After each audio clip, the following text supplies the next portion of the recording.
కేసీఆర్ గురించి మేడం గారు పంటలకు కావాల్సిన యాజమాన్యం గురించి పరిరక్షణ గురించి కేసీఆర్ నుంచి మేడం గారు మాట్లాడడం జరిగింది. అదేవిధంగా వరి నారుమడిలో ఏ విధంగా చేసుకోవాలన్నది, ఏ విధంగా ఎరువుల యాజమాన్యం పాటించాలన్నది భవానీ మేడం గారు మాట్లాడడం జరిగింది. అదేవిధంగా మా ఏఓ సార్ మున్నగారు జీవన ఎరువుల గురించి, మిగతా వ్యవసాయానికి సంబంధించిన మందుల గురించి ఆయన మాట్లాడారు.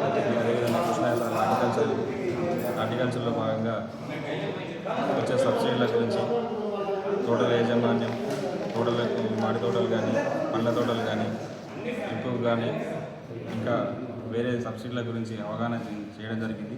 ఈరోజు ఈ కార్యక్రమం విజయవంతంగా జరిగింది కాబట్టి ఇంకా మన కేవీకే వారికి ధన్యవాదాలు తెలుపుకుంటున్నాను.